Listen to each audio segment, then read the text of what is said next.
Hi, my name is Leslie. I am a licensed professional counselor for the state of Arizona, and I make informational videos regarding spirituality, how to improve your life, and how to change habits. And it's been a very long day of working with my counseling clients. But while I was still at my desk and had my little handy dandy notebook here, I thought that I would create a quick video just sharing about something that has been coming up a lot, especially with a lot of my clients. I have not made a video on this channel in several months.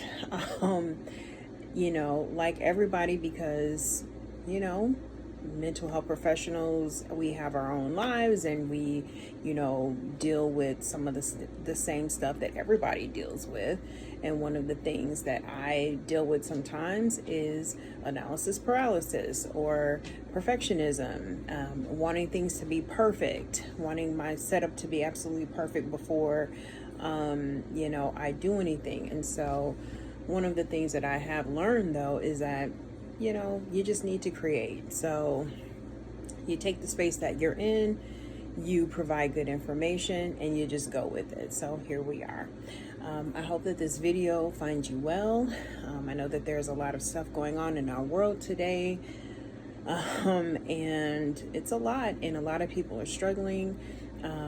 But I do encourage you to find the joy where you can, and do what you can.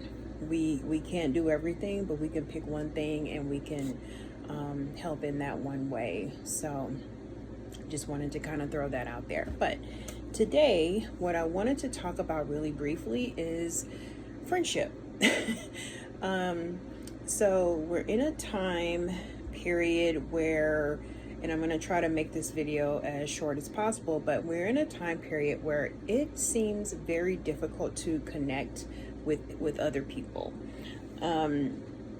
Some of the reasons why it can be difficult is, a lot of people have a lot of things going on and they're just not necessarily, looking to make friends, or they're so focused on the stuff that they have going on in their lives that they're not really thinking about friendships. The other thing too is that people are very busy. They have lives, they have children, they have partners, they have work, school, all these different things. So everybody's attention is just kind of placed elsewhere.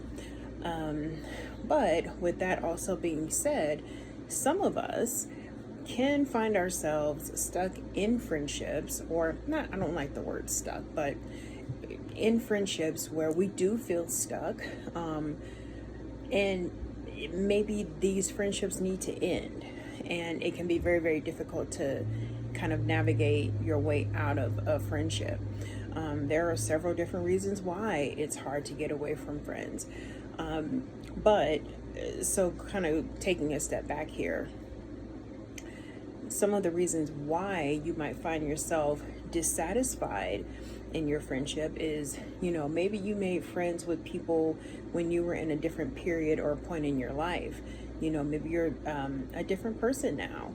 A lot of us have met friends like when we were in school, elementary school, all the way up into college, and of course, with the nature of life, we grow, we become different people, we acquire new pieces of information.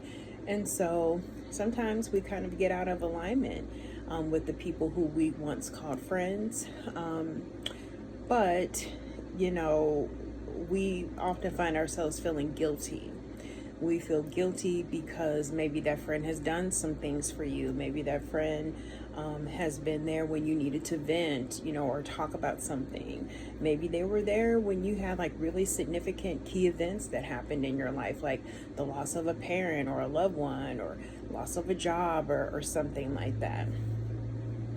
And so sometimes we may find ourselves feeling stuck in that friendship because we feel like perhaps we might owe that person something. I have my little list here, like I said before, so I don't miss anything. But the other part that I don't really think gets talked about enough is the fact that because some of us have like attachment stuff, attachment issues, and I know that, you know, I think maybe most people, and I could be totally assuming, but a lot of people are familiar with like attachment styles. But we're familiar with attachment styles as it pertains to like romantic relationships. We don't really talk about the friendship aspect of that. So if you did not form like an appropriate or healthy attachment to your early caregivers, that actually does affect all aspects of your life, including your friendships, because it's your relationship to other people. So our attachment style might indicate that it's hard for us to, you know, let go of certain friends that are no longer serving us, because we have all of this, you know, guilt. We feel bad, you know, we don't want to let anybody down. We're a people pleaser, which that's a totally that's a totally other video and a totally different subject. But there are just all these different things that come into play when it's time for us to let go of a friendship. And as I'm kind of like processing through this and talking about this, I feel like I'm probably going to have to create another video just kind of cleaning this up a bit and going a little bit deeper into the different dynamics of friendships. But at a very baseline level, sometimes you just know when a friendship has run its course, but there's this hesitancy to get out of that friendship. So some things that you can do to help you to know if it's time for you to move past a friendship, or, you know, to just maybe put that friend perhaps like in a different category or in a different level, is, you know, it's a feeling, you know. So if they call you and you roll your eyes, or maybe you feel, you know, some type of anxiety come on, like maybe you feel butterflies in your belly, or maybe your heart starts beating faster. Those are all indicators that I probably should not be talking to this person, you know. And so that's the other thing, is we don't often pay attention to, you know, those different signs and those you know, those the symptoms that we get when we're probably supposed to be kind of stepping back from these relationships. So something that you can do, a couple of things that you can do actually, is you can just kind of start to back away, you know. Now I would say, sorry about that, I would say that the emotionally intelligent thing to do would be to have a conversation. Point out how it is that you're feeling, you know, with this person, letting them know what the issues are, and maybe it's something that can be fixed, you know, maybe. And so I'm a big proponent of saying the things that need to be said, speaking your truth, because when we don't speak our truth, it just causes so many problems, so many unnecessary problems. Whereas if we just say the thing that needs to be said, let it land where it may, and go on, then, you know, you feel better. You actually do feel better. You're actually not holding on to all this negative energy, right? So say the thing that needs to be said. Think about it first. Think about what it is that you want to say. And you always want to say things with love and with care. You don't have to just mow somebody down with something. You don't have to be so blunt that you don't take people's feelings into consideration. That certainly is not being emotionally intelligent. But say it. Say what needs to be said. Say what it is that you're feeling to this friend. This person is supposed to be your friend, so you should be able to say what you need to say to them. The other part is, so you say the things that need to be said, then maybe you can perhaps work it out.